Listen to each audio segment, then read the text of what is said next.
Marcus is a 23-year-old black artist who loves painting colorful murals around his neighborhood in Atlanta. He works part-time at a small coffee shop to pay his bills while chasing his dream of becoming a famous painter. Marcus is kind, funny, and always sees the good in people, sometimes too much. The coffee shop where Marcus works is small but cozy, with warm wooden tables and the smell of fresh coffee filling the air. The walls are covered with Marcus's small paintings, bright sunsets, happy families, and colorful city scenes. Each painting shows his love for life and people. Marcus wears a paint-stained apron over his casual t-shirt and jeans. His hands often have traces of paint on them, blues, yellows, reds from his morning painting sessions before work. He has a warm smile that makes customers feel welcome, and his laugh fills the coffee shop with joy. During his breaks, Marcus sketches in a worn notebook, dreaming of the day when his art will hang in real galleries. He imagines people from all over the world seeing his work and feeling the emotions he poured into each piece. But for now, he's happy serving coffee and chatting with the neighborhood people who have become like family to him. One afternoon, the sky turns dark and rain begins to pour. Marcus watches from the coffee shop window as people run for cover, umbrellas turning inside out in the wind. The street becomes wet and shiny, reflecting the colorful neon signs from nearby shops. Then something catches his eye. A sleek black luxury car pulls up right in front of the coffee shop, so out of place in this humble neighborhood. The car looks expensive, the kind Marcus has only seen in movies. He wonders who could be inside. The car door opens and out steps Jin-woo Park, a 28-year-old Korean CEO of a big technology company. Jin-woo is in Atlanta for business meetings. He's rich, serious, and always focused on work. He never has time for fun or friends. Jin-woo is tall and dressed in an expensive dark gray suit that fits him perfectly. His black hair is styled neatly, and he wears glasses that make him look intelligent and professional. His face is handsome but serious, with sharp features and an expression that rarely smiles. He carries a black leather briefcase and walks with confidence. He steps into the coffee shop, shaking rain from his shoulders. Water drips from his perfectly styled hair. For a moment, he looks uncomfortable, like he doesn't belong in such a simple place. He's used to fancy business lounges and five-star hotels, not neighborhood coffee shops. Marcus watches the stranger enter and immediately springs into action. "Welcome. Come in from the rain," Marcus says with his warm smile. "What can I get you?" Jin-woo approaches the counter, his expensive shoes clicking on the old wooden floor. "Black coffee, please." "Large," he says simply, his voice deep and formal. He doesn't smile or make eye contact, already pulling out his phone to check emails. As Marcus prepares the coffee, Jin-woo's eyes wander around the small shop. That's when he sees Marcus's paintings on the walls. He stops looking at his phone. His eyes move from one painting to another, studying each one carefully. There's something about the colors, the emotions, the life in these paintings that makes Jin-woo feel something he hasn't felt in years. The paintings are simple but powerful. They show love, hope, community, and joy, things that have been missing from Jin-woo's life for so long. "Did you paint these?" Jin-woo asks suddenly, looking at Marcus with real interest for the first time. Marcus looks up, surprised that this serious businessman noticed his art. "Yes, I did," he answers, his face lighting up with pride. "Do you like them?" Jin-woo nods slowly, still staring at a painting of children playing in a park. "They're beautiful. They make me feel something. It's been a long time since art made me feel anything." Jin-woo orders coffee and notices Marcus's small paintings hanging on the cafe walls. He's amazed by the beautiful colors and feelings in the art. They start talking and Jin-woo feels something he's never felt before. His heart beats fast, and he wants to keep talking to Marcus forever. Marcus brings the coffee to Jin-woo, but instead of leaving to serve other customers, he stays. "That one is my favorite," Marcus says, pointing to a painting of a sunset over Atlanta's skyline. "I painted it from my apartment rooftop. The city looks so peaceful at that moment, you know?" Jin-woo looks at Marcus for the first time, really looks at him. He notices Marcus's kind eyes, his genuine smile, the way he talks about his art with such passion. Something in Jin-woo's chest feels tight, like his heart is waking up after sleeping for years. "How much?" Jin-woo asks suddenly. "The coffee?" "It's $4, Marcus answers. "No," Jin-woo shakes his head. "The painting. The sunset one. How much?" Marcus is shocked. No one has ever wanted to buy his paintings before. "Oh, I don't know. I never thought about selling them. Maybe $100? Jin-woo pulls out his wallet and hands Marcus $500 in cash. "I'll take it. It's worth more than you're asking." Marcus tries to refuse the extra money but Jin-woo insists. They talk while Jin-woo drinks his coffee. Marcus learns that Jin-woo runs a technology company and travels the world for business. Jin-woo learns that Marcus dreams of being a real artist someday. Time passes quickly. Before Jin-woo realizes it, an hour has gone by. He has important meetings to attend, but he doesn't want to leave. This feeling is new and strange. He actually wants to stay in this small coffee shop with this artist who smiles too much and sees beauty everywhere. "I'm here in Atlanta for a week," Jin-woo says as he prepares to leave. "Can I come back tomorrow?" Marcus grins. "The coffee shop is open every day." "I meant, can I come back to see you?" Jin-woo asks, and for the first time Marcus sees him smile, a small, shy smile that makes him look younger and less serious. Marcus feels his own heart beat faster. "Yes," he answers softly. "I'd like that." They begin meeting every day at the coffee shop. Jin-woo learns to smile and laugh again. Marcus teaches him that life isn't just about making money. Jin-woo shows Marcus that dreams can come true if you work hard. They fall deeply in love. Every day at 3 p.m., Jin-woo's black car pulls up in front of the coffee shop. He comes in, orders his black coffee and sits at the same corner table. Marcus takes his break and they talk for hours. Jin-woo starts to change. He loosens his tie, takes off his jacket and actually relaxes. Marcus makes him laugh with funny stories about the neighborhood characters. Jin-woo shares his own stories about growing up in Seoul, the pressure to succeed, and how lonely his life has become despite all his money and success. On the weekend, Marcus shows Jin-woo his neighborhood. They walk through streets filled with colorful murals, small shops and friendly people. Jin-woo in his expensive clothes looks out of place, but Marcus's neighbors welcome him warmly because he's with Marcus. Marcus takes Jin-woo to see his largest mural, a huge painting on the side of an old building showing the community coming together. The colors are brilliant in the sunshine, deep blues, bright yellows, vibrant reds and oranges. "This is beautiful, Marcus," Jin-woo says, staring up at the wall. "You have real talent. You should be famous." Marcus laughs. "Maybe someday. For now, I'm happy painting for my community." "You deserve more," Jin-woo says seriously. "Let me help you. I know gallery owners, art collectors. I can introduce you." But Marcus shakes his head.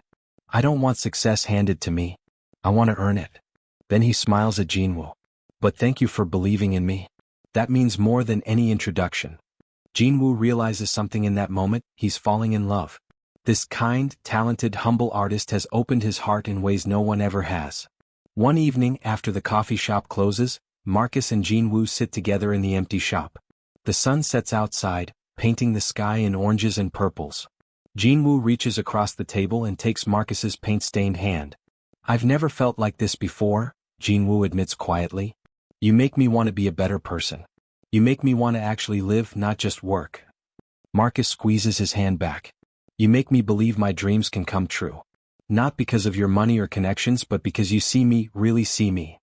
They lean toward each other across the table, and their lips meet in a gentle kiss.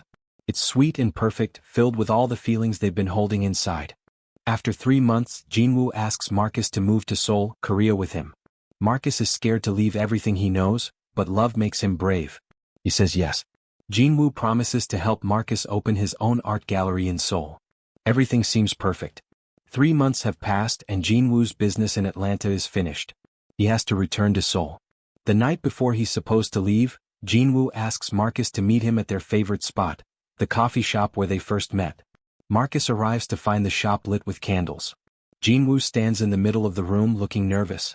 He's wearing a simple black sweater and jeans instead of his usual suit. Marcus taught him it's okay to dress casually sometimes. "Marcus," Jin-woo begins, his voice shaking slightly. "These 3 months with you have been the happiest of my life. Before I met you, I was just existing, not living. You showed me what really matters." Marcus feels his heart pounding. He knows something important is coming. "I don't want to go back to Seoul without you," Jin-woo continues. "Come with me. Move to Korea. I'll help you open your own art gallery, a real one with your name on it. You can paint full-time, share your art with the world. We can build a life together." Marcus is silent, overwhelmed. Leave Atlanta? Leave his neighborhood, his friends, everything familiar? It's terrifying. But when he looks at Jin-woo's hopeful face, he feels something stronger than fear. He feels love. "What if it doesn't work?" Marcus asks quietly. "What if I can't make it as an artist in Seoul? What if we don't work out?" Jin-woo steps closer and takes both of Marcus's hands. Then we'll figure it out together. I'm not asking you to give up everything for me. I'm asking you to take a chance on us, on your dreams, on the life we could have. Marcus thinks about his dream of being a real artist, of having his own gallery. He thinks about waking up next to Jin-woo every day. He thinks about adventure and love and possibility. Okay, Marcus says, tears filling his eyes. Yes. I'll come with you to Seoul.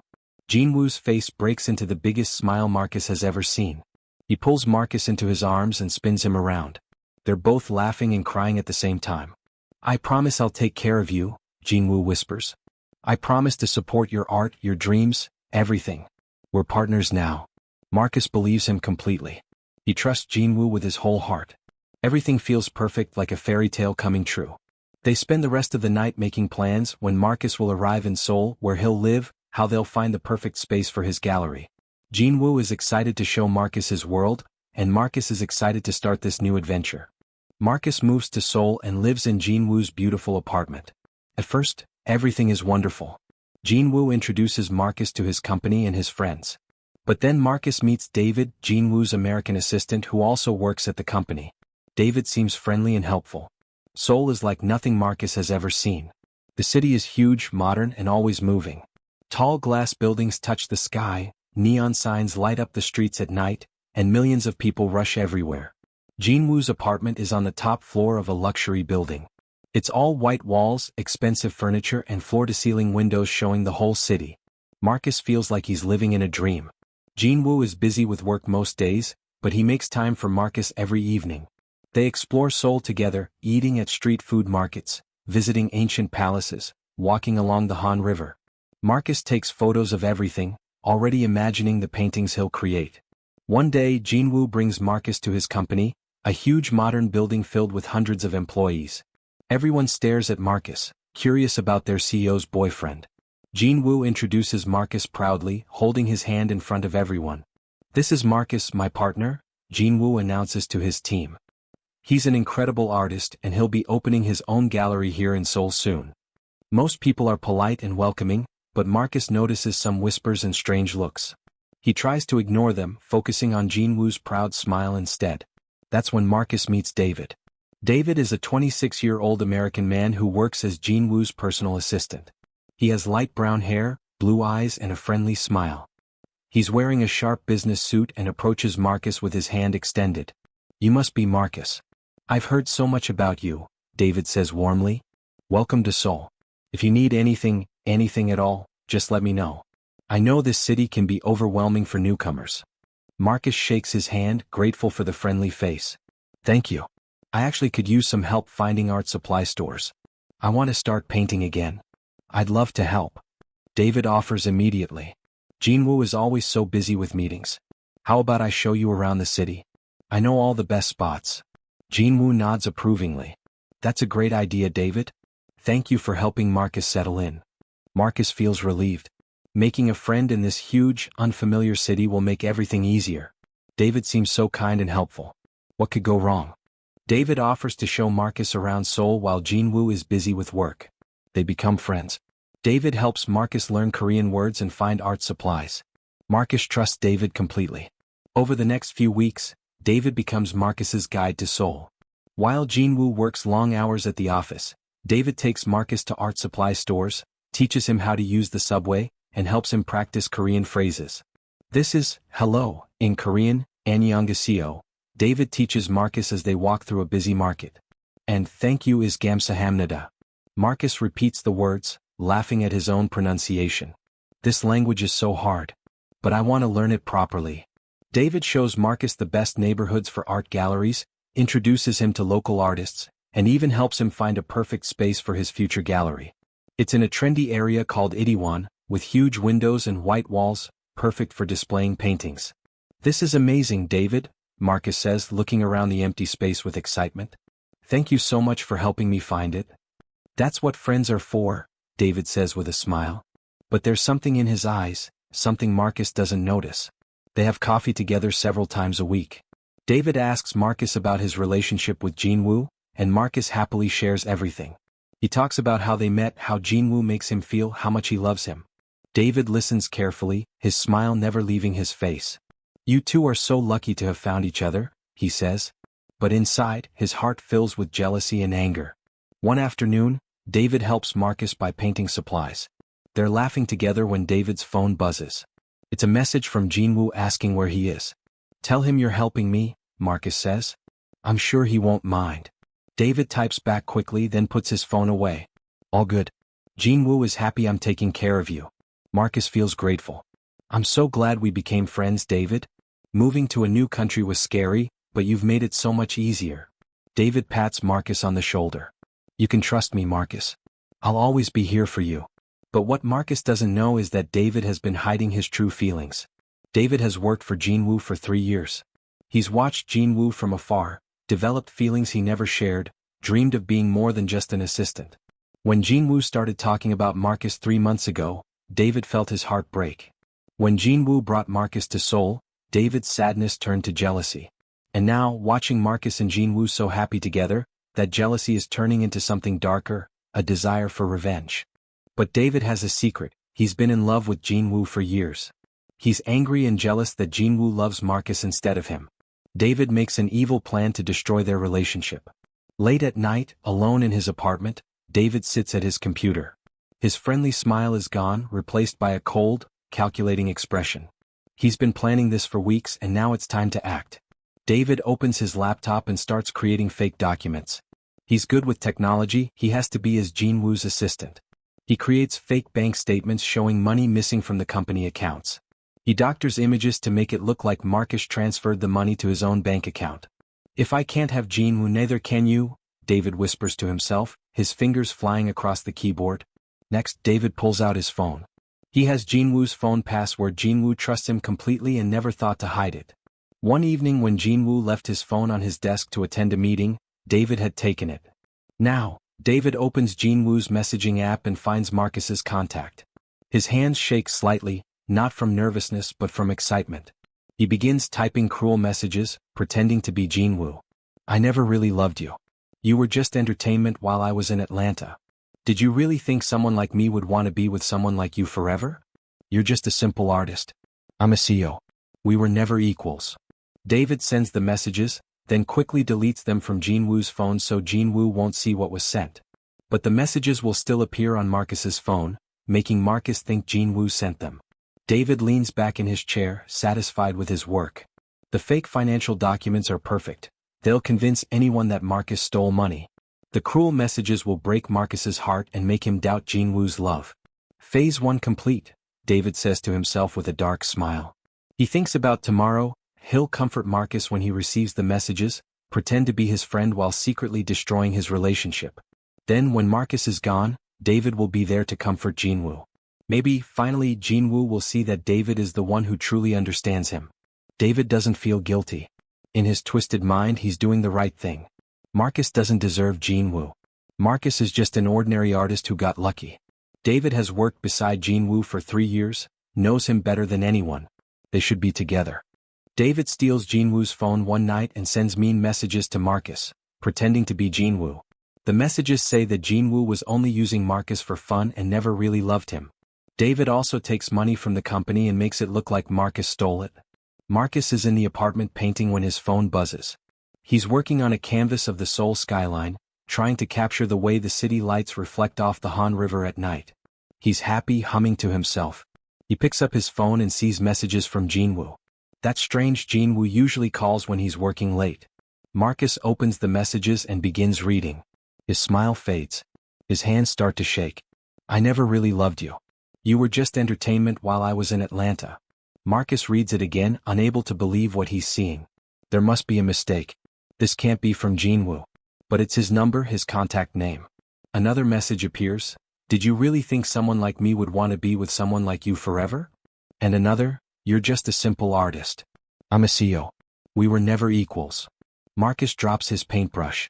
Paint splatters across the floor red like blood. His chest feels tight like he can't breathe. Tears fill his eyes. No, this can't be real. Jin-woo loves him. Jin-woo promised. They're building a life together. But the messages are right there on his screen, undeniable. Marcus sinks to the floor, his back against the wall, staring at his phone. His whole world is crumbling. He tries to call Jin-woo but it goes to voicemail. He's in an important meeting. Marcus tries again. Voicemail. Again. Voicemail. Marcus pulls his knees to his chest and begins to cry. All his fears are coming true. He left everything, his home, his neighborhood, his life, to come here.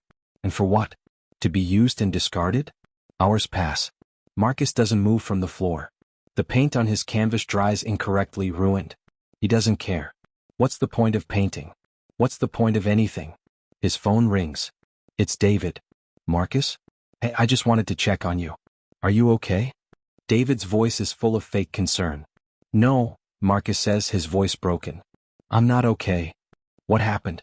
Do you want me to come over? Marcus almost says no, but he can't be alone right now. Yes, please. 30 minutes later, David arrives at the apartment. He finds Marcus still on the floor, surrounded by spilled paint and tears. David sits beside him, putting an arm around his shoulders. What's wrong? David asks, even though he knows exactly what's wrong. Marcus shows him the messages.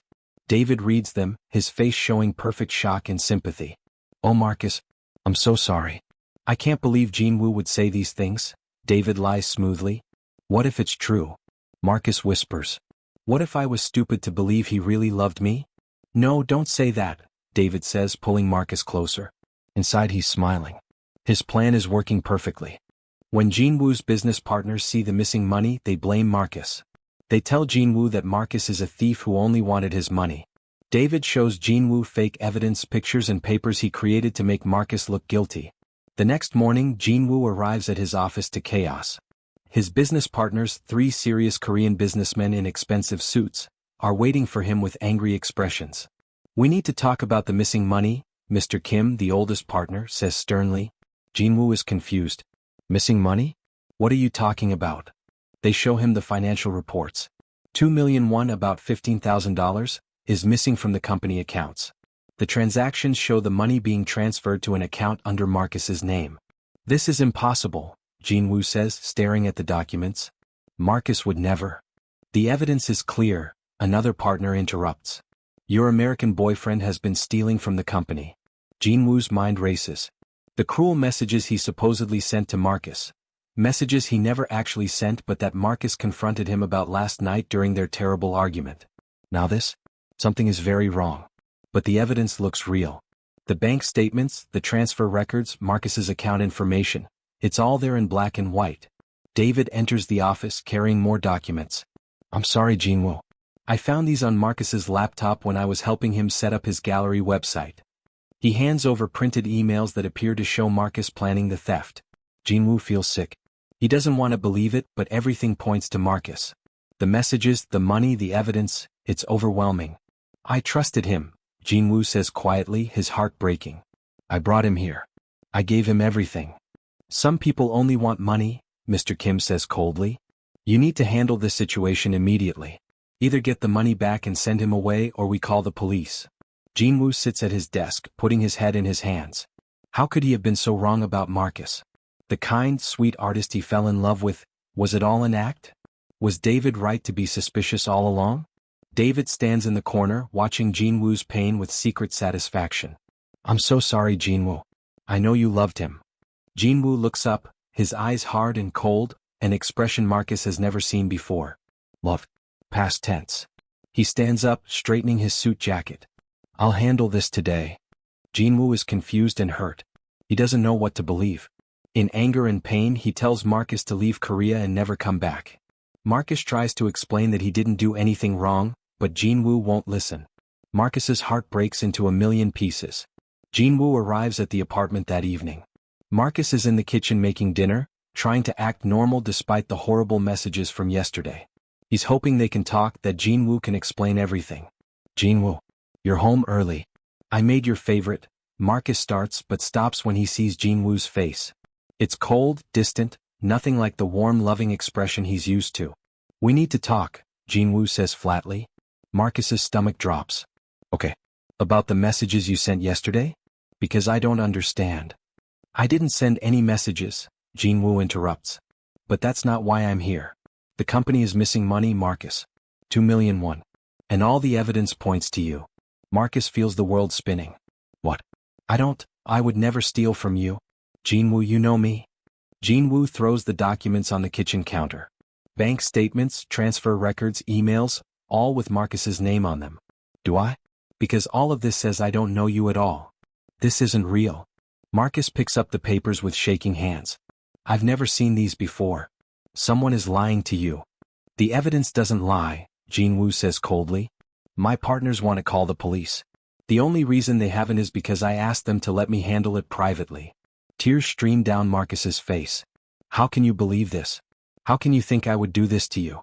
I love you. Do you? Jin-woo's voice cracks slightly, showing the pain beneath his anger. Or did you just love my money? My connections? The opportunity to have your own gallery? Marcus feels like he's been slapped. That's not fair. That's not true. I came here for you, only you. I left my whole life behind. Well, now you can go back to it, Jin-woo says, his voice turning ice cold again. I want you out of Korea. Tonight. I'll have David book you a flight. Jin-woo, please. Marcus reaches for him, but Jin-woo steps back. Don't touch me. Don't call me. Don't ever contact me again. Jin-woo's voice is steady, but his hands are shaking. I'll send your things to Atlanta. Just go. I didn't do this. Marcus is sobbing now, desperate.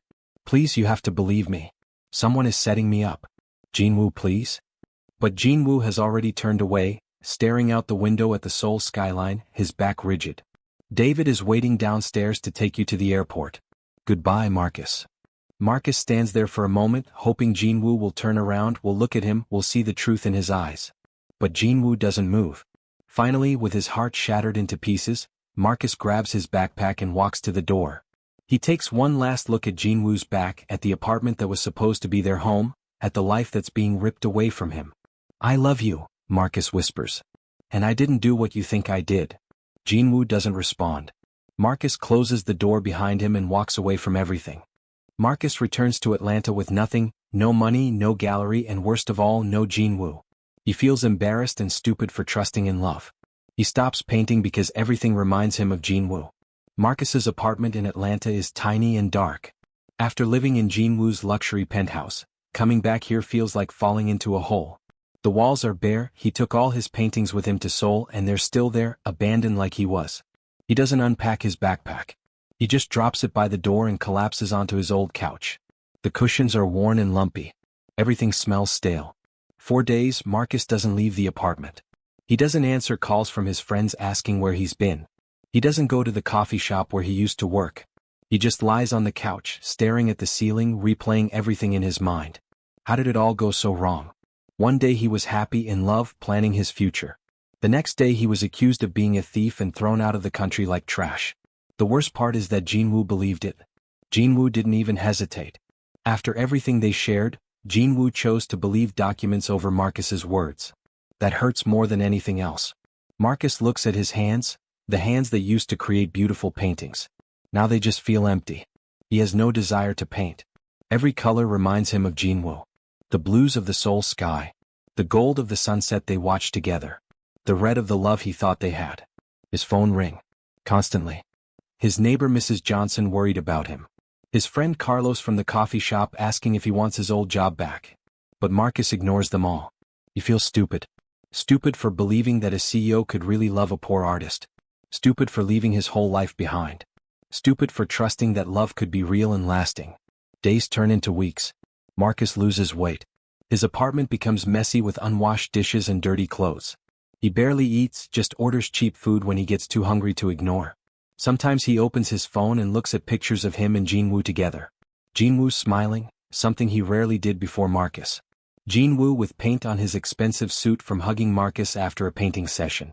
Jin-woo looking at Marcus like he was the most precious thing in the world. Were those looks fake?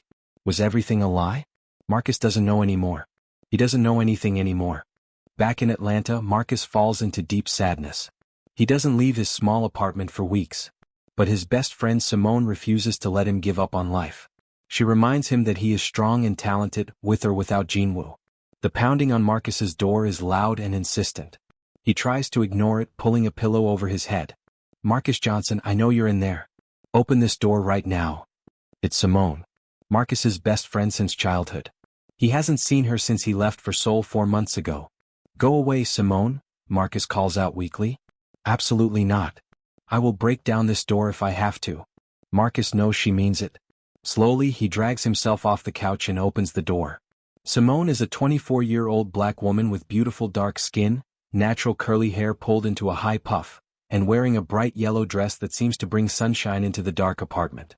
Her brown eyes widen when she sees Marcus. "Oh baby," she says softly, her anger turning to concern. "Look at you." She pushes past him into the apartment and immediately opens all the curtains. Light floods in, making Marcus squint. Then she starts gathering dirty dishes. "Simone, please just leave me alone," Marcus says, but his voice has no strength. "No," Simone says firmly. "I left you alone for 3 weeks thinking you needed space. But this." She gestures at the messy apartment, at Marcus's thin frame, at the emptiness in his eyes. "This stops today." She sits Marcus down and makes him eat soup she brought from her mom's house. While he eats, she cleans the apartment. She washes dishes, throws out trash, opens windows to let in fresh air. "Tell me what happened," she finally says, sitting beside him on the couch. Marcus tells her everything. Meeting Jin-woo. Falling in love. Moving to Seoul. The cruel messages. The missing money. The accusation. Being thrown out and sent home like he was nothing. Simone listens without interrupting. When Marcus finishes, she takes his hands in hers. "Marcus, listen to me. That man was a fool for not believing you. But you know what? You're being a fool too." Marcus looks at her, confused. "You're letting him destroy you," Simone continues. "You're letting what he did take away everything you are. Where is the Marcus who painted murals all over this neighborhood? Where is the Marcus who believed in beauty and hope? Where is my best friend who never gave up on his dreams?" "He's gone," Marcus whispers. "No," Simone says firmly. "He's just hiding. But I'm not letting you hide anymore. You are talented. You are strong. You are worthy of love and success, whether Jin-woo believed it or not." Image prompt 13, 24-year-old blah. Slowly Marcus starts painting again. But now his art is different, darker, showing his pain and anger. A famous art collector named Mrs. Chin sees his new paintings at a small show and loves them. She offers Marcus a chance to display his art in galleries all around the world. Marcus's career takes off in ways he never imagined. It doesn't happen overnight. At first, Marcus can barely pick up a paintbrush. But Simone comes over every day, sometimes just sitting with him, sometimes gently encouraging him to try. "Just one stroke," she says one morning. "Just pick up the brush and make one stroke on the canvas." Marcus does. The stroke is angry, a harsh slash of black across white canvas. But it feels good. It feels like releasing something that's been trapped inside him. He makes another stroke. And another. Soon he's painting furiously, not the bright happy scenes he used to create, but dark, emotional pieces full of pain and betrayal and heartbreak. His new painting shows a figure breaking apart into pieces, dark blues and purples and blacks, with just a hint of gold where the heart used to be. It's beautiful and terrible at the same time. "Marcus, this is powerful," Simone breathes, staring at the finished piece. Simone convinces Marcus to show his new work at a small local gallery. It's just a tiny show in a community center, nothing fancy. Marcus doesn't expect anything to come from it. But on opening night, a woman in an elegant black suit walks in. She's Mrs. Chin, a 55-year-old Chinese-American art collector with short gray hair, intelligent dark eyes behind stylish glasses, and a reputation for discovering major new artists. She stops in front of Marcus's largest painting, a piece he calls Broken Trust. She stares at it for 10 full minutes, not moving, barely breathing. Finally, she turns to Marcus. "Who are you?" "Marcus Johnson, ma'am. I'm the artist. This work." Mrs. Chin touches the frame gently. "I haven't felt this much emotion from art in years. The pain is real. The technique is raw but powerful. You have something special." Marcus doesn't know what to say. "I want to represent you," Mrs. Chin continues. "I have galleries in New York, Los Angeles, London, Paris. Your work deserves to be seen by the world." Marcus thinks he must be dreaming. "Really? Really? Let's talk terms tomorrow." "But Marcus." She looks at him seriously. "Don't lose this edge. This pain in your work, it's what makes it transcendent. Channel it. Use it. Create from it." Over the next 6 months, Marcus's life transforms. His paintings sell for thousands of dollars each. Art magazines write about him, the fresh voice of heartbreak, one calls him. He travels to gallery openings in different cities. People who never gave him a chance before suddenly want to meet him. But the best part? He's doing it all on his own. No one handed him this success. He earned it through his talent and his pain. Meanwhile in Seoul, Jin-woo is miserable. He misses Marcus every day. He throws himself into work but nothing makes him happy. David tries to get closer to Jin-woo, but Jin-woo only feels annoyed by him. Jin-woo sits in his empty apartment, the same apartment he once shared with Marcus. Everything reminds him of what he lost. The corner where Marcus painted. The kitchen where they cooked together. The bedroom where they held each other and talked about their future. He works 18-hour days now, trying to exhaust himself enough that he won't lie awake at night thinking about Marcus. But it doesn't work. Every night, he stares at the ceiling wondering if he made a mistake. The evidence seems so real. The bank statements, the transfers, everything. But something nags at him. Why would Marcus steal money when Jin-woo would have given him anything he asked for? It doesn't make sense.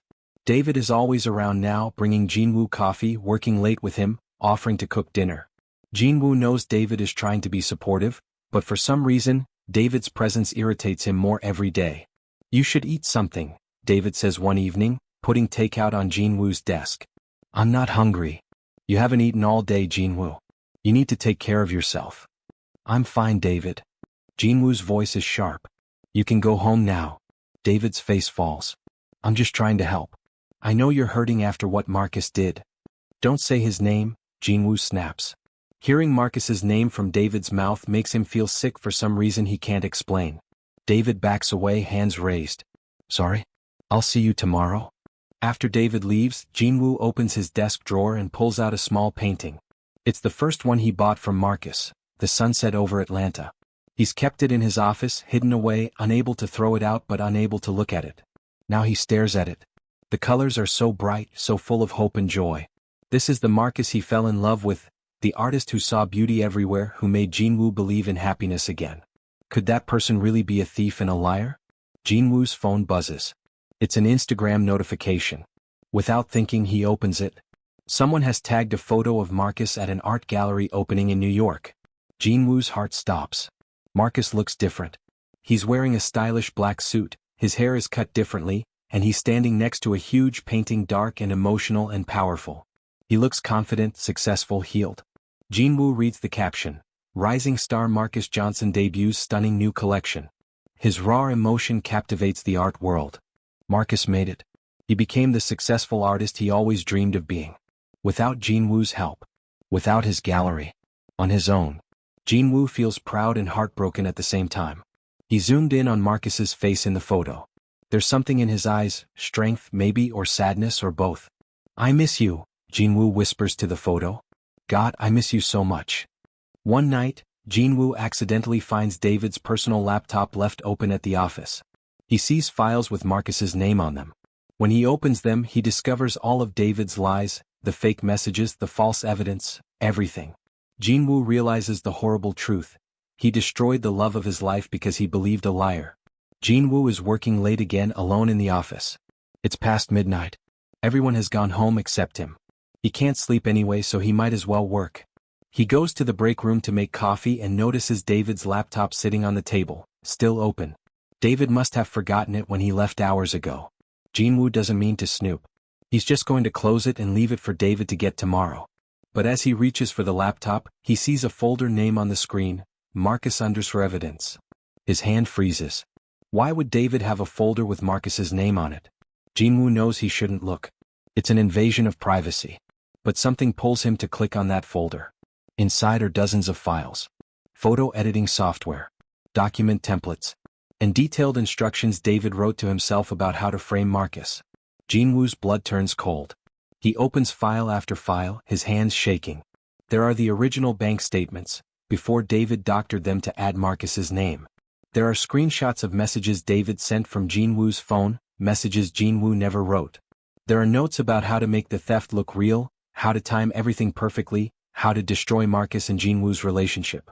And worst of all, there's a document titled Plan that lays everything out. If I can't have Jin-woo, no one can. Especially not some American artist who doesn't deserve him. I'll make Jin-woo see that Marcus was just using him. Then when Marcus is gone and Jin-woo is heartbroken, I'll be there to comfort him. Eventually, he'll see that I'm the one who really loves him, who really understands him. Jin-woo feels like he's going to be sick. He runs to the bathroom and throws up. His whole body is shaking. What has he done? Marcus was innocent. Marcus loved him. And Jin-woo threw him away, believed lies, didn't even give him a chance to truly defend himself. Jin-woo pulls out his phone with trembling hands and calls Marcus's number. It doesn't ring, it goes straight to a message saying the number is no longer in service. Marcus blocked him or changed his number. He tries to find Marcus on social media but discovers Marcus has blocked him there too. No, no, no, Jin-woo whispers, panic rising in his chest. He has to find Marcus. He has to apologize. He has to fix this. Jin-woo storms back to his office and makes 3 phone calls. First, to his head of security, telling him to preserve all the evidence on David's laptop. Second, to the police, reporting David for fraud and theft. Third, to his lawyer, starting the process of clearing Marcus's name.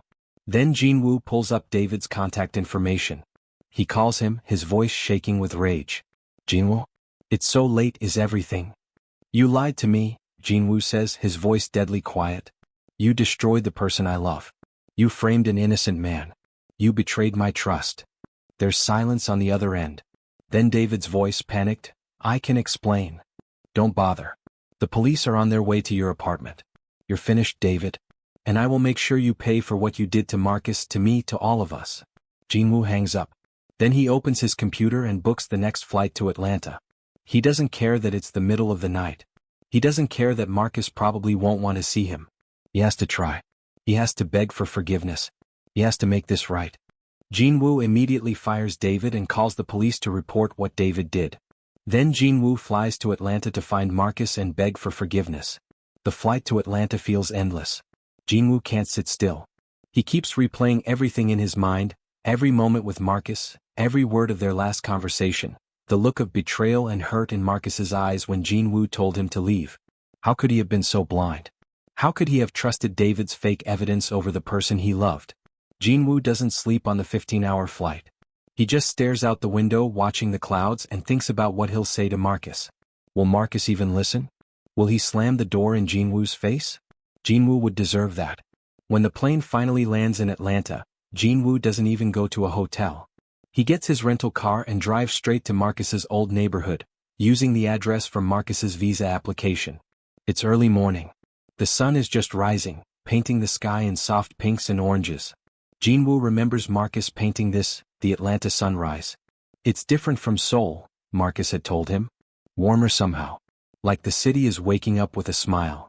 Jin-woo finds Marcus's building, a small, old apartment complex that looks nothing like the luxury penthouse they shared in Seoul.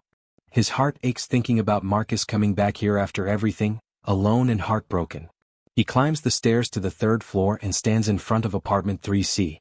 His hand shakes as he raises it to knock. What if Marcus isn't here? What if he moved? What if he's here but won't open the door? Jin-woo takes a deep breath and knocks. No answer. He knocks again, harder. Marcus? It's Jin-woo. Please, I need to talk to you. I know the truth now. I know about David. I know you were innocent. Please just give me 5 minutes. Still nothing. Jin-woo presses his forehead against the door. I'm so sorry, he whispers. I'm so sorry. I should have believed you. I should have trusted you. I was a fool, and I destroyed the best thing that ever happened to me. The door next to Marcus's opens. An elderly black woman, Mrs. Johnson, Marcus's neighbor, peeks out. You that Korean man who broke Marcus's heart? She asks, her eyes sharp and disapproving. Jin-woo straightens up. Yes, ma'am. I am. But I made a terrible mistake. I need to apologize to him. Do you know where he is? Mrs. Johnson looks him up and down. Why should I tell you anything? That boy came back here destroyed. Didn't eat, didn't sleep, just cried for weeks. You did that to him. I know, Jin-woo says, his voice breaking. And I will regret it for the rest of my life. But please, I need to make this right. Where is he? Mrs. Johnson studies his face for a long moment. Finally she sighs. He's not here. He's got himself a fancy new life now. Got his art in galleries all over. Saw him on the news last week. Where can I find him? There's an art show tonight. Big fancy thing at the High Museum. He'll be there. She narrows her eyes. But you hurt that boy again and you'll answer to me. Understand? Jin-woo nods. I understand. Thank you. When Jin-woo arrives at Marcus's apartment, he's shocked. Marcus isn't the sad, broken person he expected. Marcus is confident, successful, and beautiful. Marcus has become famous, His art is selling for thousands of dollars. He's planning a big show in Paris. That evening, Jin-woo stands outside the High Museum of Art. It's a huge, modern building with curved white walls that glow in the evening light. Expensive cars pull up, dropping off people in designer clothes and jewelry. Jin-woo feels out of place even though he's wearing one of his best suits. This isn't his world anymore. This is Marcus's world now. He walks inside. The gallery is packed with Atlanta's wealthy and influential people. Waiters carry champagne on silver trays. Soft music plays in the background. And on every wall hang Marcus's paintings, large, powerful pieces full of dark emotion and raw beauty. Jin-woo stops in front of one titled Betrayal. It shows two figures breaking apart, one reaching for the other while the other turns away. The colors are deep blues and blacks with slashes of gold. It's heartbreaking and magnificent. That's my favorite piece in the collection. Jin-woo turns. There stands Marcus, but not the Marcus he remembers. This Marcus wears a perfectly tailored black suit with a crisp white shirt. His hair is styled differently, more sophisticated. He carries himself with confidence, his shoulders back, his head high. He's still beautiful, maybe even more beautiful than Jin-woo remembers, but there's something different in his eyes: strength, independence, self-assurance. Marcus, Jin-woo breathes. You look incredible. Thank you, Marcus says politely, like he's talking to a stranger. I heard you were looking for me. Mrs. Johnson told you? She called me. Said some fool Korean man was banging on my door at dawn. Marcus's expression doesn't change, not angry, not sad, just neutral. I figured it was only a matter of time before you showed up. Jin-woo's heart is pounding. Marcus, I need to talk to you. I know the truth now. I know about David, about what he did. I know you were innocent. I'm so... Not here, Marcus interrupts quietly. This is my professional space. There's a private room in the back. We can talk there. Marcus leads Jin-woo through the gallery. People keep stopping Marcus to congratulate him, to ask about his work, to request his contact information. Marcus handles each interaction with grace and charm, smiling and thanking them. Jin-woo realizes Marcus doesn't need him anymore. Marcus has built a successful life, a career, a name for himself. All without Jin-woo's help or money or connections. They reach a small private room behind the gallery. As soon as the door closes, Jin-woo starts talking.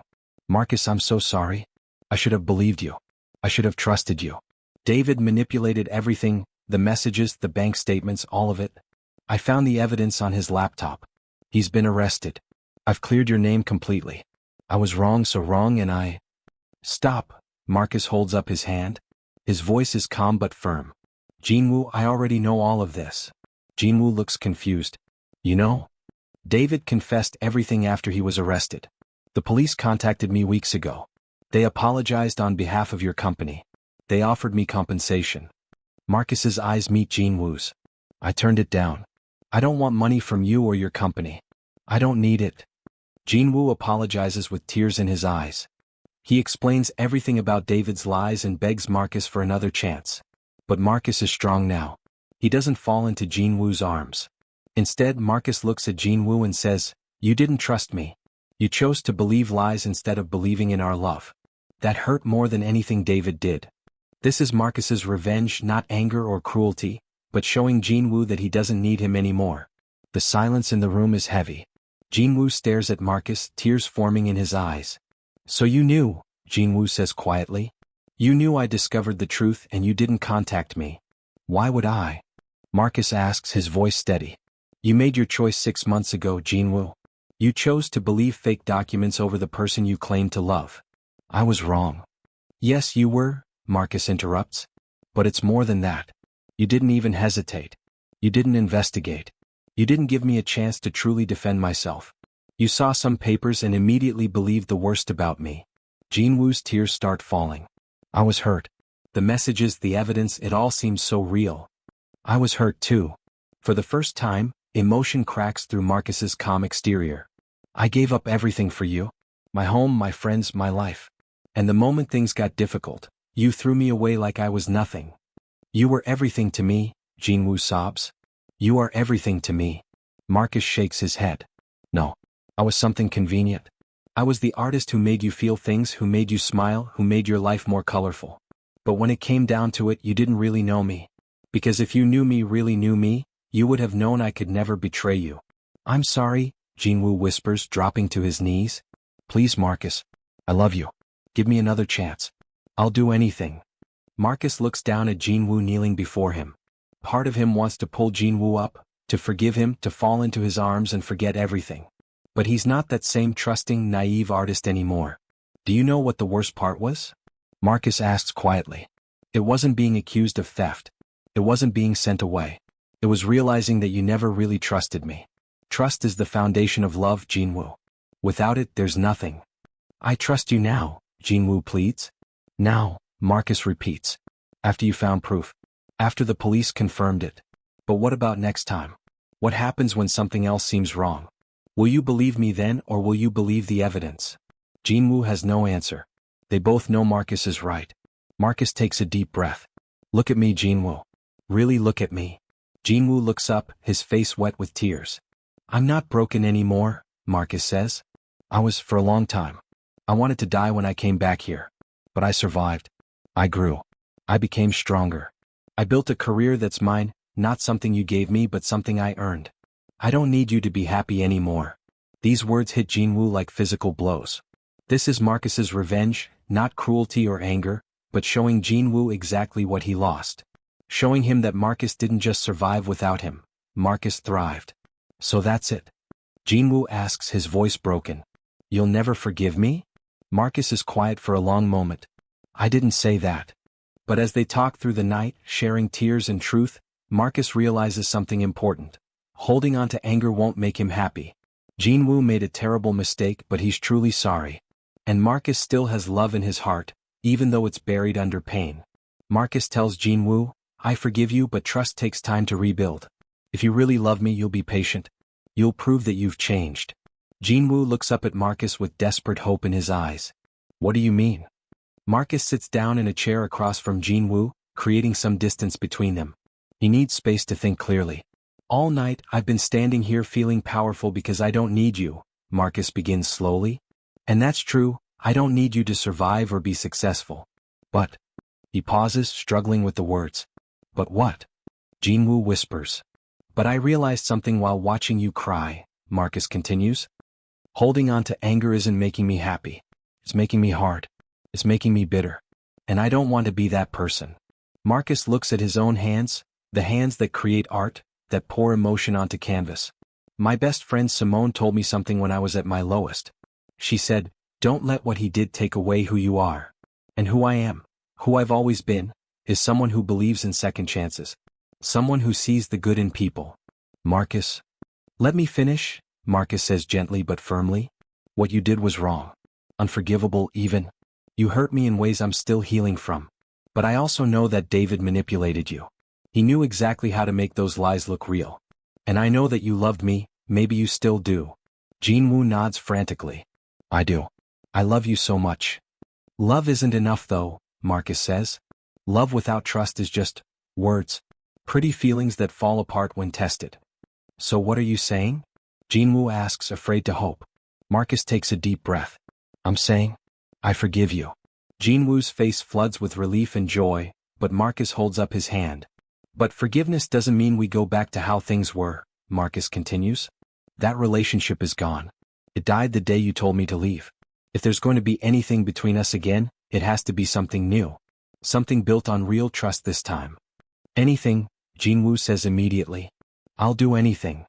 Trust takes time to rebuild, Jin-woo. It takes consistent action, not just apologies. If you really love me, if you really want another chance, you'll have to be patient. You'll have to prove through your actions, not your words, that you've changed. How long? Jin-woo asks. How long will it take? I don't know, Marcus answers honestly. Maybe months. Maybe years. Maybe it won't work at all. But I'm willing to give you the chance to try if you're willing to do the work. Jin-woo stands up, wiping his tears. I am. I'll wait as long as it takes. I'll prove myself every single day if I have to. Marcus nods slowly. Okay. But we do this my way. No grand gestures. No trying to buy my forgiveness with gifts or opportunities. Just show up. Be consistent. Be honest. Let me see through your actions that I can trust you again. I can do that, Jin-woo promises. And I need you to respect my boundaries, Marcus adds. I have a life here now. A career. Friends. Independence. I'm not giving that up or moving back to Seoul. If we're going to try again, it has to be as equals. Equals, Jin-woo agrees. Partners. Jin-woo agrees. He doesn't ask Marcus to come back to Korea. Instead, he comes to Atlanta every month. He attends Marcus's art shows. He supports Marcus's dreams without asking for anything back. He shows up, again and again, proving his love through actions, not just words. 1 month later, Jin-woo returns to Atlanta. He doesn't call Marcus first or demand his time. He simply sends a text. I'm in town for a few days. No pressure, but I'd love to see you if you're free. Marcus is surprised but also curious. He agrees to meet for coffee, at the same coffee shop where they first met. When Marcus arrives, Jin-woo is already there, sitting at their old corner table. He's wearing casual clothes, jeans and a sweater, not his usual business suits. He looks nervous. Hi, Jin-woo says, standing when he sees Marcus. Hi, Marcus replies. They sit down and the first few minutes are awkward. But then they start talking, really talking about their lives, their work, small things that don't matter and big things that do.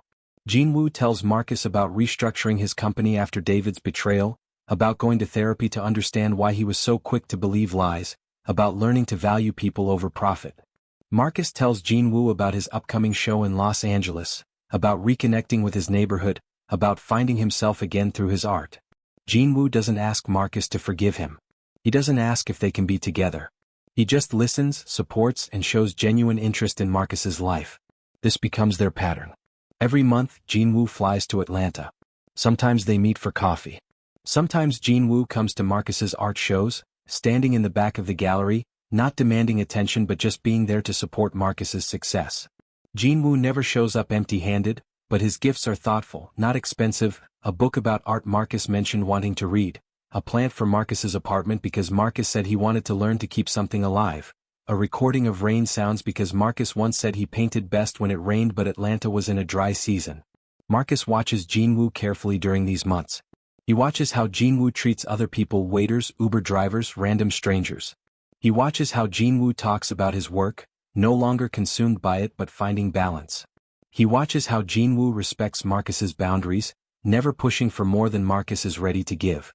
Slowly, carefully, Marcus feels the walls around his heart beginning to soften. After 3 months of these visits, Marcus invites Jin-woo to meet Simone. It's a big step. Simone is protective of Marcus and suspicious of Jin-woo. Continue. For 19 p.m. Simone grills Jin-woo over dinner, asking him hard questions about his intentions, about what he's learned, about how he'll handle conflict differently in the future. Jin-woo answers every question honestly, never defensive, accepting Simone's protectiveness as natural and deserved. By the end of dinner, even Simone has to admit that Jin-woo seems genuinely changed. He's different, she tells Marcus later. I still don't completely trust him, but he's trying. Really trying. Marcus agrees. Jin-woo is proving through consistent action that he's serious about earning back Marcus's trust.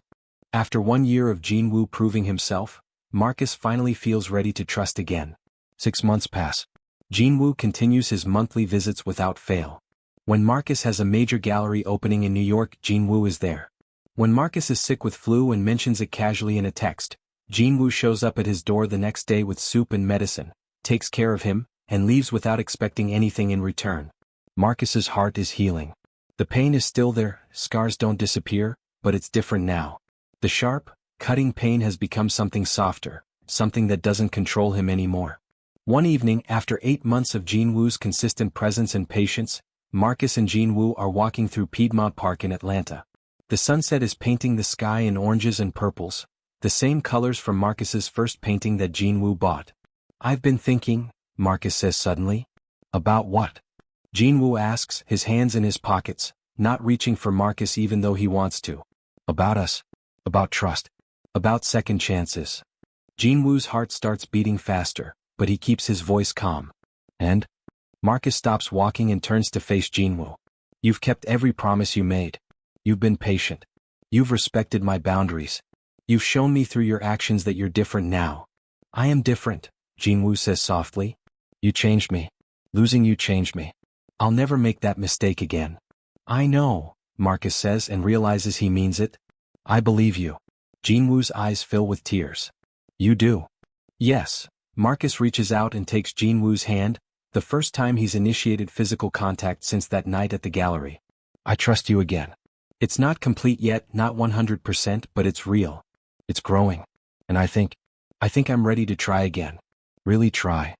Jin-woo grips Marcus's hand like it's the most precious thing in the world. Are you sure? I don't want you to feel pressured. I can keep waiting if you need more time. Marcus shakes his head, smiling, a real, genuine smile like the ones Jin-woo remembers from their first months together. I'm sure. But we're doing this differently this time. However you want, Jin-woo promises. We split our time between Atlanta and Seoul, Marcus says. I'm not giving up my life here, and I know your company is in Korea. We'll be equal partners, neither of us sacrificing everything for the other. Equal partners, Jin-woo agrees. And if there's ever a problem, we talk. Really talk. No assumptions, no believing evidence over each other. Communication and trust first, always. Always, Jin-woo echoes. Marcus steps closer to Jin-woo. And we start slow. We date again properly.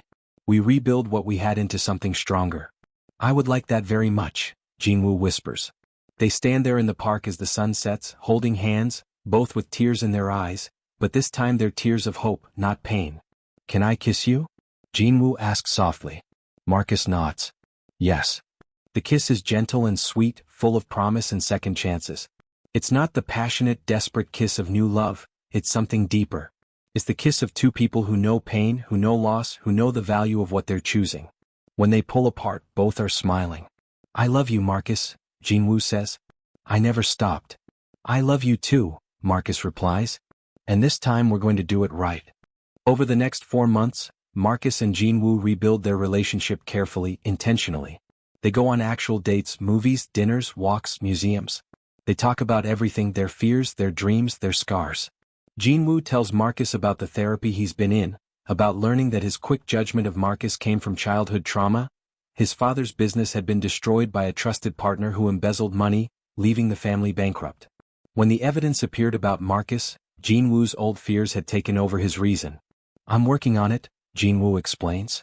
Learning to pause, to question, to trust people I love even when things look bad. Marcus shares his own growth. I used to think being trusting meant believing everyone all the time. But Simone helped me see that real trust is different. It's choosing to believe someone because they've proven themselves worthy, not just because I want to see the good in everyone. They're building something stronger this time, a love based on mutual respect, honest communication and hard-won trust. After 10 months of dating again, Marcus visits Seoul for the first time since being forced to leave. He's nervous about returning to the city that holds so much pain, but Jin-woo is by his side. Seoul feels different now. Jin-woo shows Marcus the city through new eyes, not as a lonely CEO showing off his world, but as a partner sharing his home. They visit art galleries together, eat at small restaurants, take late-night walks along the Han River. Jin-woo has a surprise for Marcus.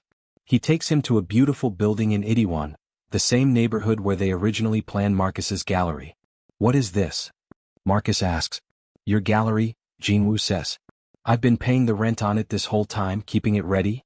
It's in your name only, no strings attached. If you want it, it's yours. If you don't, I'll cancel the lease. Your choice. Marcus walks through the space. It's exactly as he remembered, huge windows, white walls, perfect for displaying art. I can't accept this, Marcus starts, but Jin-woo shakes his head. It's not a gift, Jin-woo explains. Think of it as repayment for what was taken from you. You were supposed to have a gallery here. David stole that from you. I'm just correcting the wrong. What you do with it is completely up to you. Marcus thinks about it. He has galleries in America now, but something about reclaiming this space, this dream that was stolen, feels important. Okay, he says finally. I'll take it. But I run it my way. Your way, Jin-woo agrees. That night, they stay in Jin-woo's apartment, the same apartment they once shared. Feels different now, but in a good way. They've both changed, grown, become better versions of themselves. Thank you, Marcus says as they sit on the couch, looking out at the Seoul skyline. For what?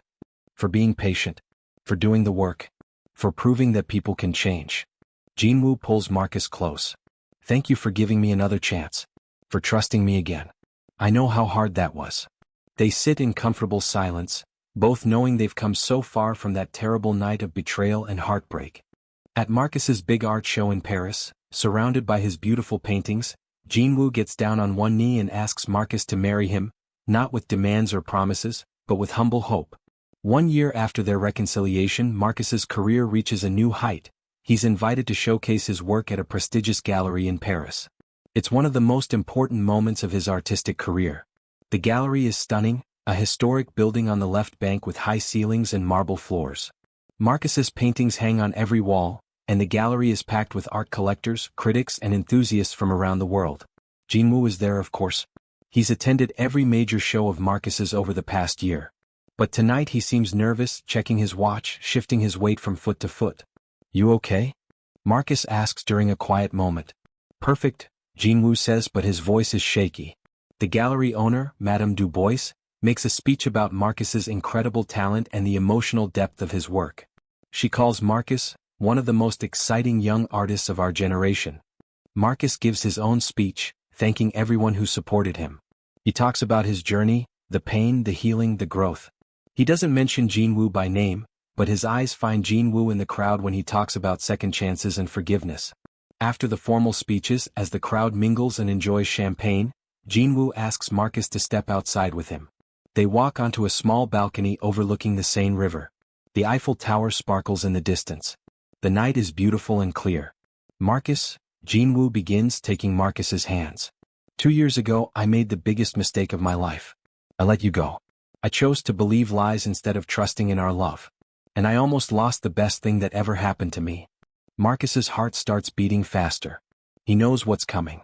"This past year, you've given me a gift I didn't deserve, a second chance," Jin-woo continues, his voice thick with emotion.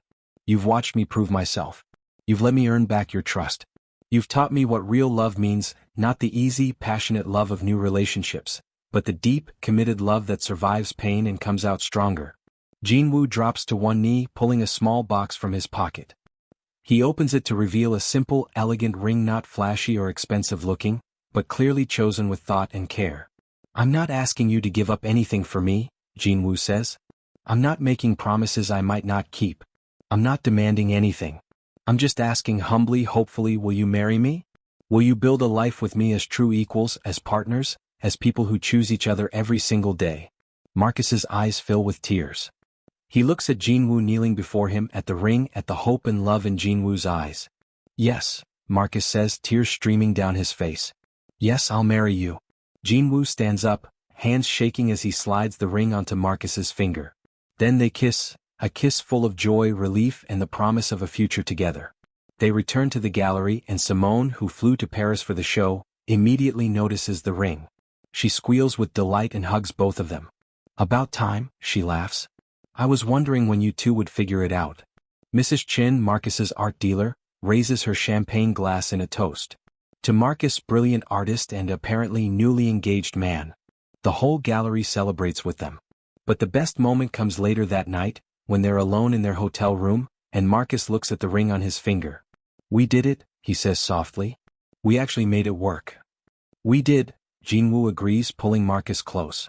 "Because we both chose to do the hard work. Because we both grew. Because love is worth fighting for." Marcus says yes, but on his own terms. They'll split their time between Atlanta and Seoul. They'll be equal partners, not one person giving up everything for the other. They'll always choose honesty even when the truth is hard. Their love story didn't have a perfect beginning, and it went through terrible pain, but it became stronger because they both learned, grew, and chose each other again, this time with wisdom, respect, and real trust. 6 months later, Marcus and Jin-woo have a small wedding ceremony. They choose to have it in Atlanta, in Piedmont Park at sunset, in the same spot where Marcus first agreed to try again. Simone is Marcus's best woman, standing beside him with tears of pride in her eyes. Mrs. Johnson, Marcus's neighbor who helped Jin-woo find him, sits in the front row, dabbing her eyes with a tissue. Mrs. Chin is there, along with Marcus's artist friends from Atlanta. From Jin-woo's side, his business partners attend, along with his family who flew in from Seoul. His mother, a kind woman with Jin-woo's sharp features, hugs Marcus warmly despite the language barrier. The ceremony is simple but beautiful. They write their own vows. Jin-woo goes first. "Marcus, you taught me that success isn't measured in money or status, but in love and authenticity. You showed me my mistakes and gave me the chance to become better. I promise to trust you always, to communicate openly, to be your equal partner in everything. I promise to support your dreams while building my own. I promise to choose you every day for the rest of my life. Marcus wipes tears from his eyes before speaking. Jin-woo, you broke my heart, but you also helped me find my strength. You showed me that forgiveness isn't weakness, it's courage. I promise to be honest with you even when it's hard. I promise to trust you while also trusting myself. I promise to build a life with you where we're both free to be ourselves. I choose you today and always. They exchange rings and kiss as the sun sets behind them, painting the sky in brilliant oranges and golds, like one of Marcus's paintings. At the reception held at Marcus's favorite neighborhood restaurant, speeches are made. Simone talks about watching Marcus rebuild himself and finding the strength to love again. Jin-woo's best friend from Seoul talks about how much Marcus changed Jin-woo for the better, making him more human, more humble, more real. Later, as they dance their first dance as husbands, Marcus whispers to Jin-woo, "Are you ready for this?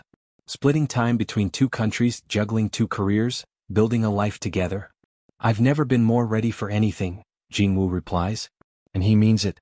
They've worked out all the details. 3 months in Seoul, 3 months in Atlanta, repeating. Marcus will run his galleries in both cities. Jin-woo will continue his company but with better balance, having promoted new executives to share his workload. They're not naive this time. They know there will be challenges, long flights, cultural differences, the stress of two demanding careers. But they also know they can handle it because they've already survived the worst. As the night ends and they drive to their hotel, Marcus looks at Jin-woo in the driver's seat and feels overwhelming gratitude.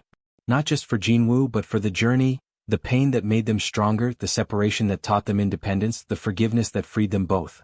Their love story didn't start perfect. It went through fire and nearly died. But what emerged from those ashes was something more beautiful, more real, more lasting than what they had before. They chose each other twice, once in innocent hope and once in wisdom and truth. And that second choice, built on hard work and genuine growth, made all the difference.